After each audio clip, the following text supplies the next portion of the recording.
Good morning, boys and girls. Today we are going to work on a lesson that includes solving two-step word problems. Okay, so I guess what I'm going to do is just go down through and read these with you, and I always try to eliminate the ones that don't work.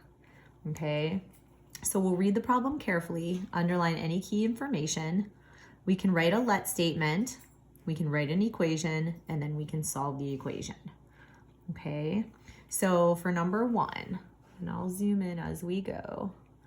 Okay, so a cookie jar starts off with 32 cookies in it, okay? And each day 2 cookies are eaten. After a certain number of days, there are 14 cookies left in the jar. Which of the following equations represents the day D when there are 14 cookies left in the jar? Okay, so I always start off with like pieces of information that I know.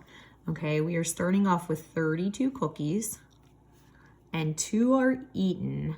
Okay, each day 2 are eaten. So I am taking away 2 per, which would show multiplication, day. Okay, which of the following equations represents the day D when there are 14 cookies left? So if there are only 14 cookies left in the jar, we have to show that equal to 14. Okay, now remember, sometimes these can be mixed up a different way. So I always tell you, you have to make sure, like for this one, we are starting with 32 cookies. So my 32 has to come in the front. But when I look at C and D, okay, I see that they are with the day and it's not 32 per day. Okay, it's 32 and we're eating 2 per day. So if we're eating or if something is disappearing, we always want to go with our subtraction. Okay, this one tells us that we're getting 2 cookies per day. Okay, so my best choice would be letter A. Okay, this one. Okay, so it says your piggy bank starts off at $3 and each day you put $2 in it. Okay, after a certain number of days, there are $19 in your piggy bank. Which of the following equations represents the day D when there are $19 in your piggy bank? Okay, so I like starting off with that 3. Okay, and each day, again, this is another one, I'm putting $2 in it. So if I'm putting $2 in it per day, I need to add. Okay, and then after a certain number of days, we have $19.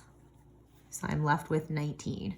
Again, I always try to, do it myself before I'm looking at my choices. Okay, and then it makes it easier when you go to like match. So when I go to match, I see that I am going to go with B. Okay, let's go to John, number 3. So John plans to buy a snowboard that costs $180. John has $30. Okay, he will save 15 each week until he has enough money to buy the snowboard. Let X represent the number of weeks it will take John to save the money he needs. Which equation models this situation? Okay, so first of all, I'm going right to the end. It's going to cost $180. Okay, he starts with 30, okay, because that's what he has. Okay, John has 30, so that's important. We're just going to say that's what he's starting with. He's going to save 15 each week. So he's saving it, which means it's getting added on to his 30. We don't know how many weeks though, so I'm going to make X my weeks. You can make it a W. I typically go with an X, but in these other ones up here, they went with D for day. So I need to look for which one is going to work. Now, this is an example of one where, like, I know some of you will look and you'll be like, oh, I see a 30, so you're going to go with A. Okay, but you have to watch because sometimes they can rearrange it. If I would write it like this with my variable first, like we're supposed to, okay, it might help you to be able to find the answer easier. Okay, and watch because B and C are very close. So 15 weeks, $15, sorry, per week. He has 30, he needs 180. So that's gonna be B. Okay, let's go to 4.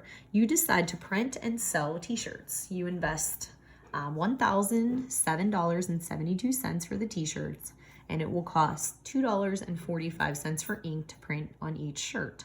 If a t-shirt sells for $10.99, which equation models this situation? Okay, so this one, I feel like I'm going to start with, I'm going to invest, I'm going to squeeze it up here. So I'm investing this money. Okay, and let's see here. If a t-shirt sells for $10.99, okay, I have to pay for each one that gets the ink on it. Okay, so I am going to actually put these in parentheses because I'm taking away the $2.45 for the ink per every shirt. Oops, sorry about that. Okay. So that means I would have to figure out what my cost is after taking the ink off and then multiply it by which equation? Let me see. What am I even trying to find? I forgot. You decide to print and sell t-shirts. You invest t-shirt, it will cost you if a t-shirt sells for $10.99. Oh, they just want us to model it. Okay. So I would figure out the price of the shirt and take away the ink. Okay. So my answer is going to be C for this one. Okay. Okay, let's go to number 5 for Alex. Okay. So Alex rents a car for 1 day. The charge is $18 plus 12 cents per mile. Remember, per always means multiplication. Alex wants to spend exactly $30. Write and solve an equation to determine how many miles he can drive. Okay, so if I needed to do a let statement, I feel like I'll try a couple like that because we haven't done any. So let X equal, okay? How many miles? So I'm going to say number of miles. Okay. 2 is going to be my equation. So the charge is $18. Okay. Just to rent the car, $18. And then it's going to be plus 12 cents per mile. I don't know how many miles I'm going to go, but that will get added onto my 18. And he wants to spend 30. Okay. So I want to solve it next. So 3 is me solving it. I need to subtract 18 from both sides. Get 0.12x equal to 12. Okay. 0.12 and x are multiplied together, so I divide. Okay. And x, sorry, I'm totally going out of that block that I allotted myself, is 100. Okay, now what does that 100 mean?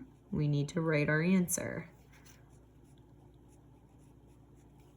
Alex drove, how many miles can he drive? Alex drove 100 miles.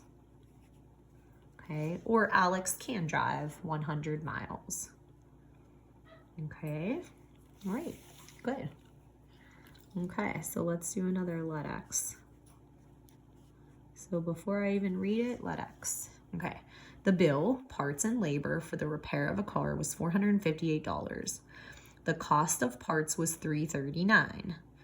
The cost of labor was $34 per hour. There's another per, so I can put my little multiplication in there. Write and solve an equation to find the number of hours of labor. Okay, so let's see here. $458 was our total cost of the repair. Oops, I forgot to do my let statement. Find the number of hours of labor. So number of hours of labor. Sorry, I'm getting ahead of myself. Okay, so there it is, number of hours of labor. Okay, so the total repair was, I'm gonna come down here, it was $458. Okay, that's my total cost. Okay, cost of parts was $339. Okay, and $34 per hour. Okay, and I'm gonna do, you can do an H, I'm just gonna do an X since I did let X equal. Okay, 3 is going to be us solving it, so I need to subtract. Remember, opposite operations on both sides. Minus 339.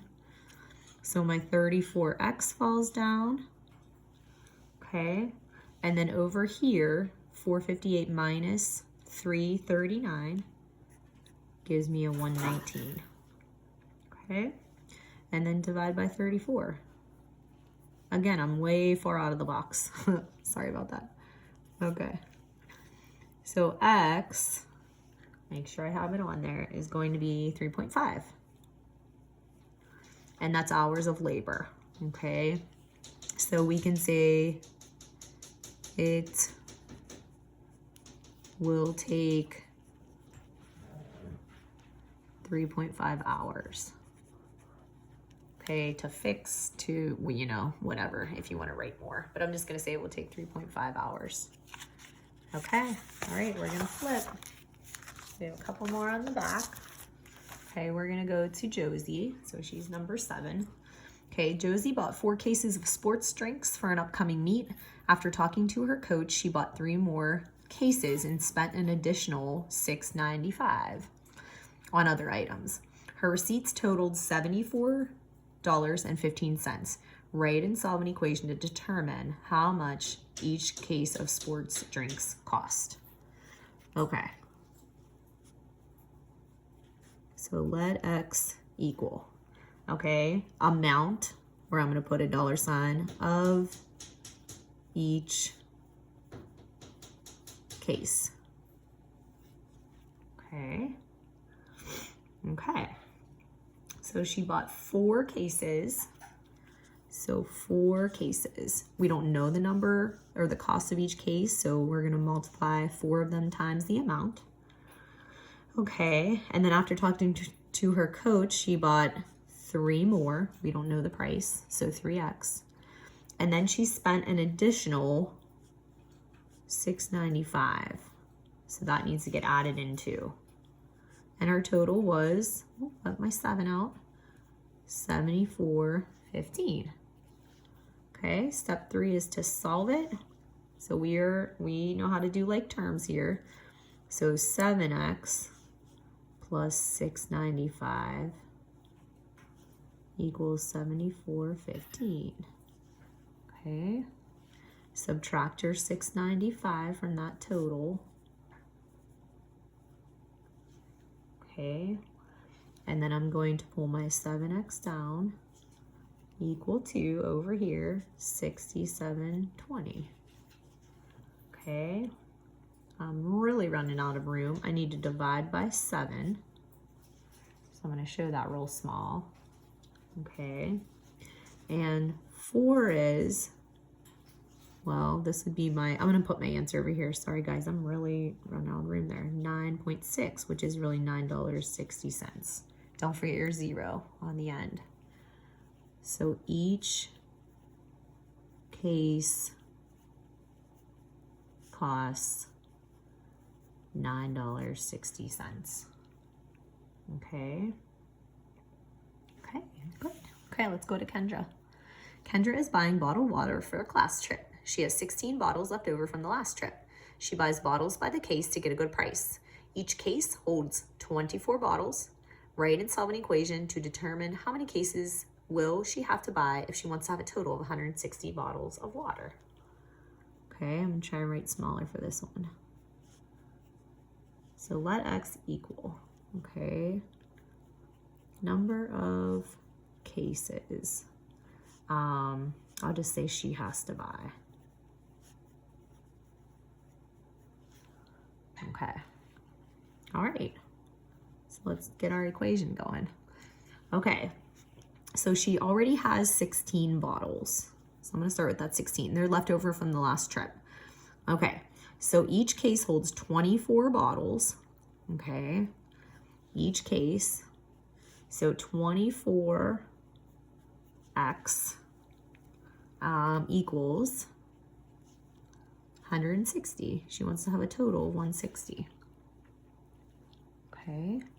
So step 3 would be to solve it. Subtract your 16 from both sides. 24x pulls down. And 160 minus 16 is 144. And divide by 24. Okay, x is 6. And then we need to say Kendra needs to buy 6 cases. Okay, perfect. Okay, nice job. Okay, let's look at 9. Can I fit it all on here? I'm gonna zoom out a little. It's a big one. It's a big one. Wait. Oh, I'm going the wrong way. Okay, that's as much as I can go. Okay, I'll just have to move the paper a little bit. Okay, which real world problem is modeled by the equation 5x plus 9 equals 20.6? Okay, so usually what I have you guys do is write the equation yourself, and then you can kind of see if it matches or not. Sometimes that's easier for me. So Sue bowls 9 games. Okay, she rents shoes for $5. She spends $20.60 in all. How much does each game cost? Okay, so I'm gonna say, well, she rents, well, let's see. I'm gonna start over here. She spends $20.60 in all. Okay, start where it's easy. She rents shoes for $5. So I'm gonna make that a plus 5. And how much does each game cost? Well, she bowls 9 games. We don't know the price of the game. So 9x plus 5. Okay. So this one isn't gonna work because I need it to be 5x plus 9. Okay, Sally bought a ticket. Let's go to B. Sally bought a ticket to a baseball game for $5 and a hot dog and a drink for $9. In all, she spent $20.60 at the ball game. How much did she spend on parking? Okay, so spend on parking, we can say parking's our X. We don't know. We know she spent $20.60. Okay. She bought a ticket for $5 and a hot dog and a drink for $9. Okay, so 5 plus 9. How much did she spend on parking? We don't know. Okay, so that one doesn't match. Okay, let's go to C. Kristen buys 9 pounds of peanuts and 5 pounds of almonds. She spends $20.60 in all. What is the price per pound of the peanuts? Okay, price per pound of the peanuts.